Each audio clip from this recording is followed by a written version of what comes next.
কঠিন, তাহলে আমরা নামাজ না পড়ে ঠিক আছে, ঠিক না? পাঠ এখনো শেষ হয়নি।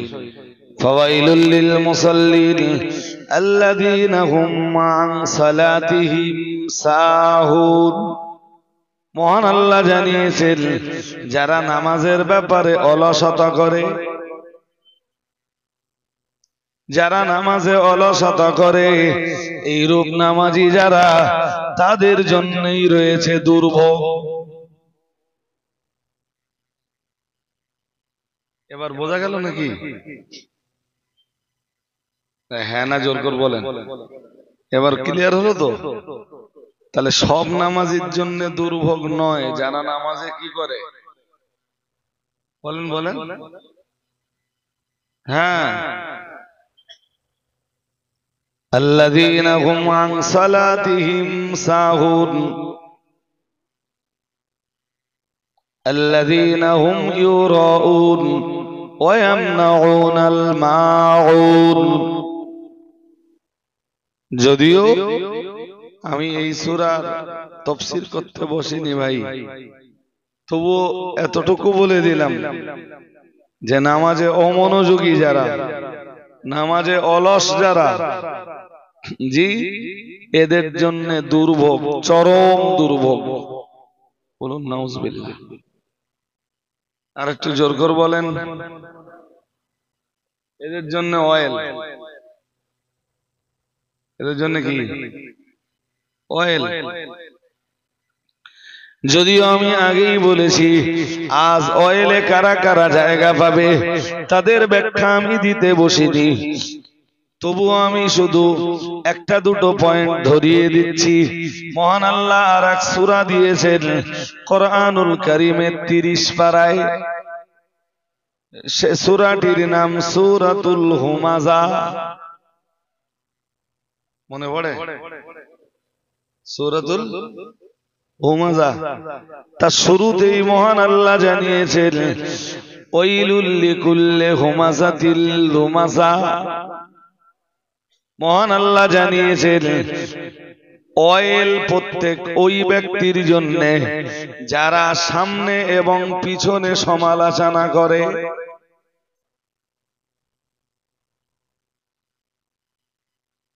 শুনছেন নাকি? যারা সামনে এবং পিছনে কি করে? হ্যাঁ, সামনে পিছনে যারা মানুষের দোষ খুঁজে বেড়ায়,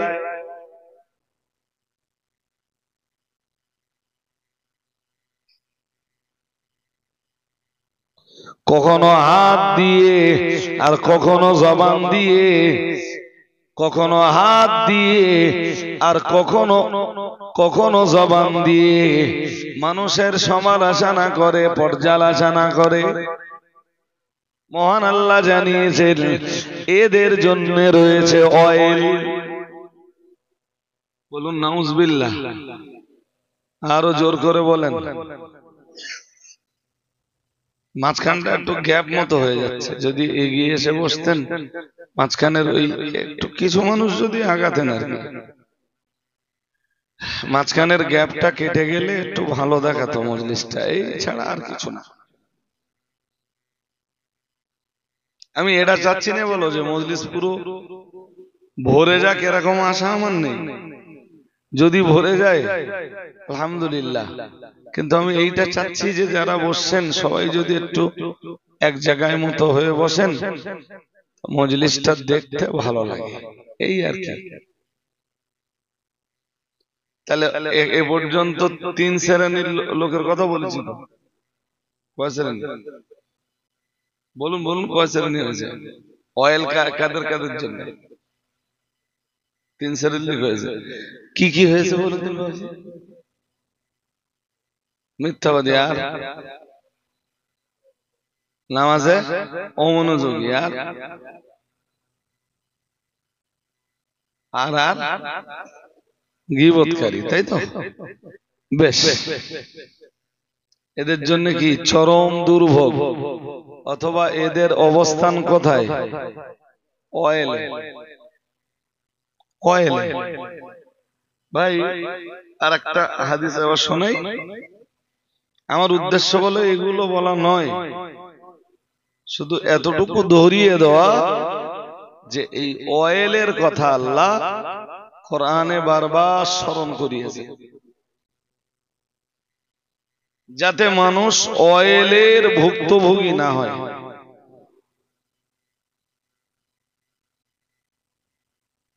যাতে মানুষকে চরম দুর্ভোগের সম্মুখীন হতে না হয়।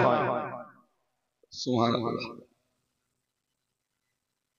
আর একটু মন খুলে বলুন না, কারণ জাহান্নামের আগুন না সইবার মতো ক্ষমতা মানুষের নেই, মানুষের। আর আমরা যারা ঈমানওয়ালা আছি, আল্লাহ আমাদেরকে জাহান্নামে দিতেও চান না। কালেমাওয়ালাদেরকে আল্লাহ জাহান্নামে বলুন দেবে না, বলবেন না, দিতে চান না। কেন চান না? এরা আল্লাহর রুবুবিয়্যাতকে স্বীকার করে, এরাই তো পড়েছে লা ইলাহা ইল্লাল্লাহ। সবাই পড়ুন।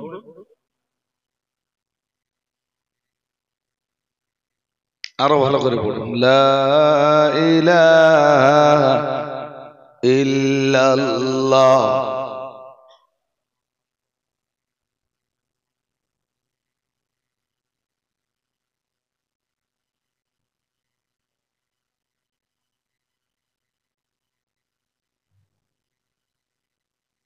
এর বিনিময়ে এরা যেটা পেয়েছে সেটা হলো, হাদিস শরীফে এসেছে, রাসূল জানিয়েছেন মাফাতিহুল জান্নাহ শাহাদাতু আল্লাহ ইলাহা ইল্লাল্লাহ।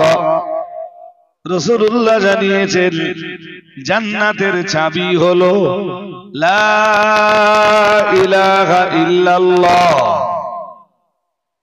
সুবহানাল্লাহ পরে বলবেন না, এখন আর একটু মন খুলে বলেন,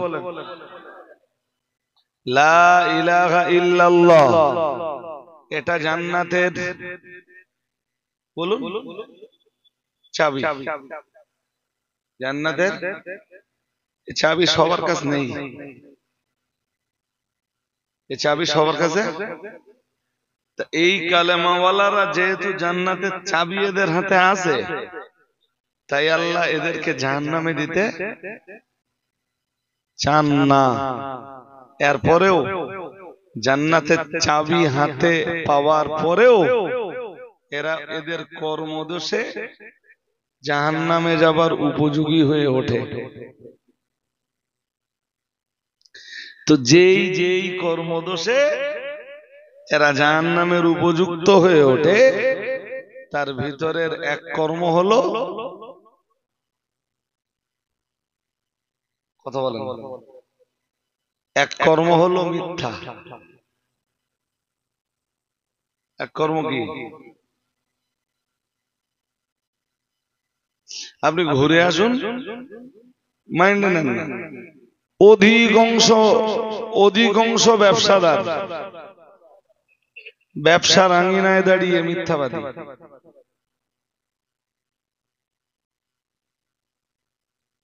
বিশেষ হয়? হ্যাঁ না কিছু। আপনি মোটামুটি জানেন, আপনি বলেন না কিন্তু আপনি এটা জানেন তো, ব্যবসাদাররা বলে। আমি সবাইরে বলিনি তো, সবাইরে বলেছি একবারও বলিনি। যারা হাদিস শরীফে এসেছে, আল্লাহ পাকের নবী জানিয়েছেন আত্তাজিরুস সাদুকুল আমিনু মা'আন নাবিয়্যিন আও কামা ক্বালা আলাইহিস সালাম। রাসূলুল্লাহ জানিয়েছেন সত্যবাদী ব্যবসাদার যারা পৃথিবীতে, রাসূলুল্লাহ জানিয়েছেন, আল্লাহ পাকের হাবিব জানিয়েছেন, পৃথিবীর সত্যবাদী ব্যবসাদার যারা, নবী আমার জানিয়েছেন মা'আন নাবিয়্যিন, তাদের হাসর নাসর হবে নবীদের সঙ্গে। আর একটু মন খুলে বলেন, তাদের হাসন নাসর কার সঙ্গে? বলেন বলেন, খুশির খবর না? খুশির খবর না, যা তা খুশির খবর। যে ব্যবসাদার জীবনে কাউকে ঠকায় না, মালের কোনো ত্রুটি থাকলে বলে দেয় যে ভাই আমার মালের এই দোষ আছে, বলো, তুমি নিতেও পারো নাও পারো, তুমি নিলে অন্য অন্য জায়গার রেট ছাড়া আমি অনেক কম রেটে দিয়ে দেবো। তো আমি মালের আইব, মালের দোষ গোপন করব না।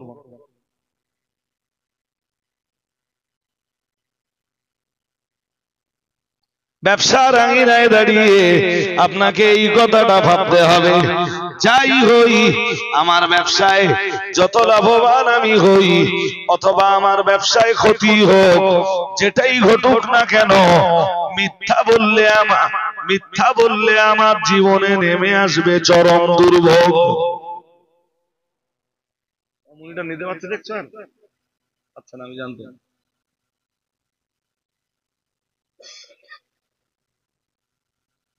ও তো সিস্টেম ভুল করেছে, বক্স বসার দরকার ছিল স্টেজ থেকে 5 হাত দূরে, সেটা বসিয়েছে 10 হাত দূরে।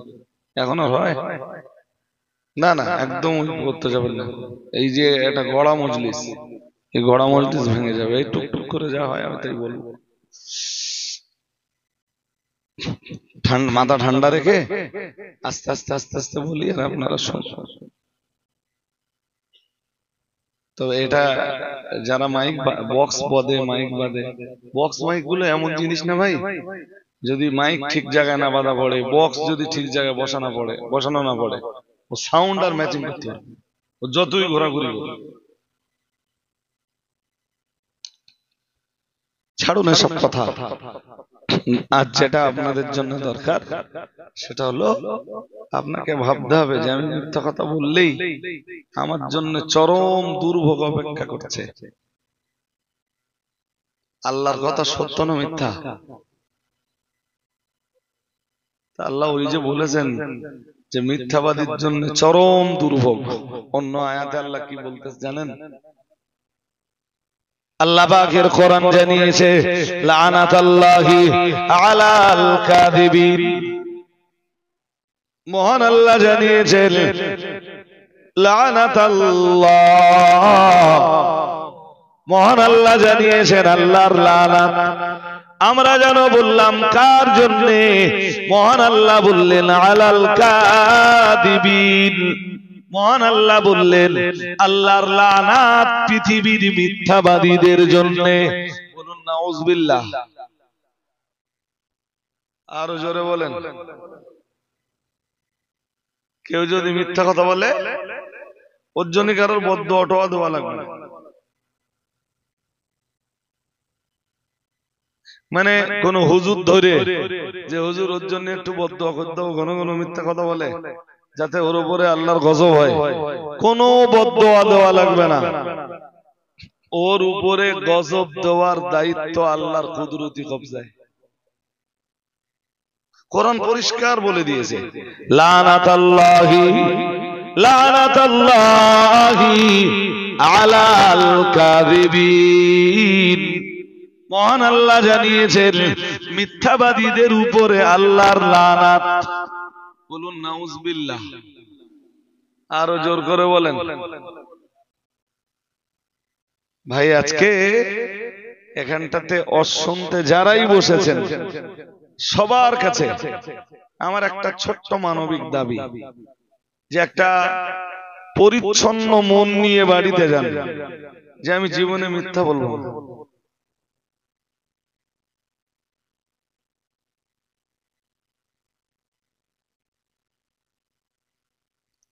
ইমাম বুখারীর যে সর্বশেষ হাদিস, বুখারী শরীফের,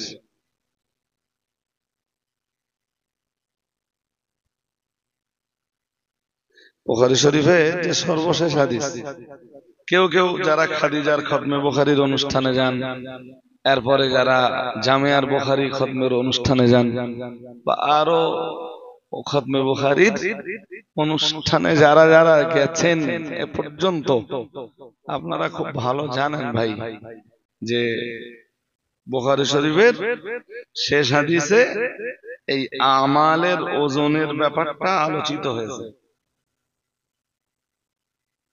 শুনেছেন না শুনেন? আরে বাবা হ্যাঁ না কিছু বলেন। শুনেছেন কোনদিন কথা? খতমে গেছে, কি আলোচনা বলেন দিন শেষ হাদিসটা মনে পড়ে না? একদম বুখারী শরীফের শেষ যে হাদিসটা,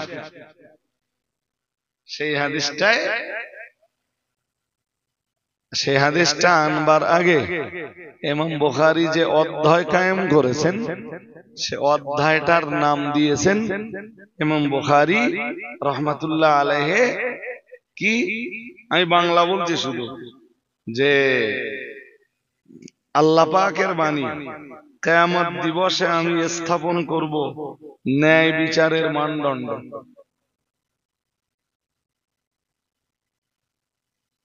আয়াতটা কি জানেন?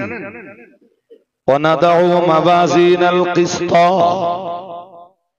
মন দিয়ে শুনতে হবে, অনেক মানুষ এসেছেন এখন। ওয়ানাদাউ মাওয়াজিনাল কিসত লিয়াউমিল কিয়ামা। মহান আল্লাহ জানিয়েছেন ওয়ানাদাউ মাওয়াজিনাল কিসত। আল্লাহ পাক রব্বুল আলামিন জানিয়েছেন আমি দাড়িপাল্লা কায়েম করব। আমরা যেন বললাম আল্লাহ কিসের দাড়িপাল্লা? মহান আল্লাহ বললেন ন্যায় বিচারের দাড়িপাল্লা। আর একটু মন খুলে বলেন না, আল্লাহ কিসের দাড়িপাল্লা কায়েম করবেন? ন্যায় বিচারে। আপনারা একটু আমার সাথে কথা বলুন, তাহলে কথাগুলো মুখস্থ হয়ে যাবে। আর যদি মুখস্থ না হয় তা আমার আশা বেকার বলো। এই যেমন বহুবার খতমে বুখারীর মজলিসে গেছেন, কিন্তু শেষ হাদিসে কি আছে আপনারা বলতে পারছেন না। পারছেন? কেন পারছেন না? মুখস্থ করেন, চেষ্টাও করেননি। এই জন্য আমি কি করাই জানেন? ওয়াজ কম করি, প্রত্যেক মজলিসে শ্রোতাদেরকে চেষ্টা করি একই কথা বারবার বলে মুখস্থ করা। আমি আরেকবার বলছি, ওয়ানাদাউ মাওয়াজিনাল কিসত লিয়াউমিল কিয়ামা।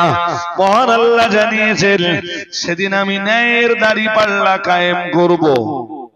সুবহানাল্লাহ। আরেকটু মন খুলে বলেন, কিসের দাড়িপাল্লা? কে কে কায়েম করবেন? আল্লাহ। কবে কায়েম করবেন? কিয়ামতের দিন। তাতে কি ওজন হবে?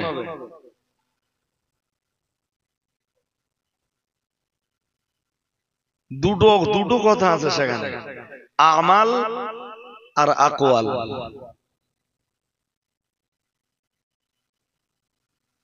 আকওয়াল মানে কথাবার্তা, আকওয়াল মানে বলেন বলেন, আকওয়াল মানে কথাবার্তা। ভাই এই এসব কথা না খুব বুঝে বুঝে শুনবার জন্য,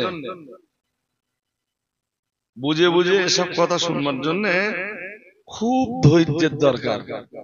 যেমন ধৈর্যের দরকার যিনি বলবেন তার, আর তেমন ধৈর্যের দরকার যিনি ওয়াজ করবেন। কি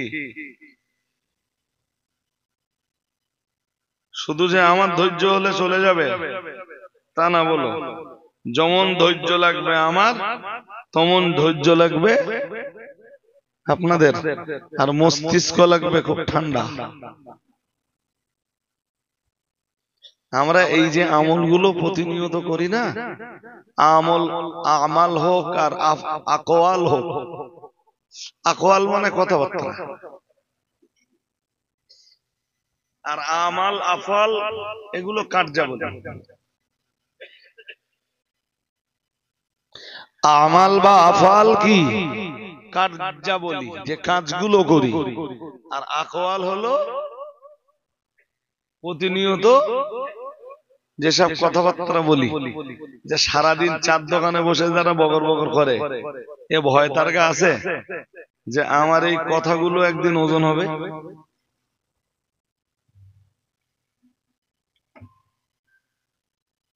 কথা বুঝতে পারেননি বোধহয়, নাকি?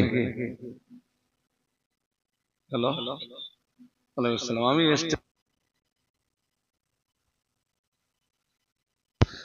জি,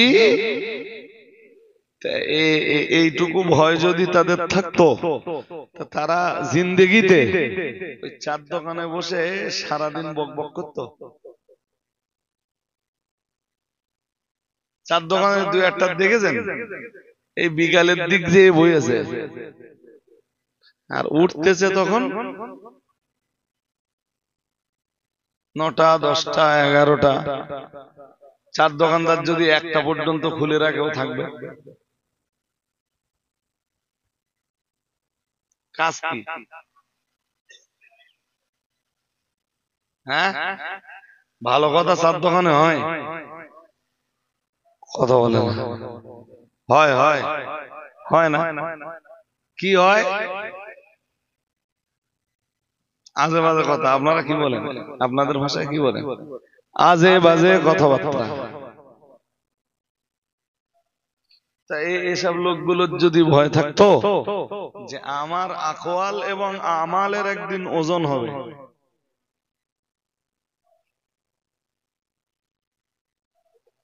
আপনি বলবেন হুজুর ওজন কেমনে হবে?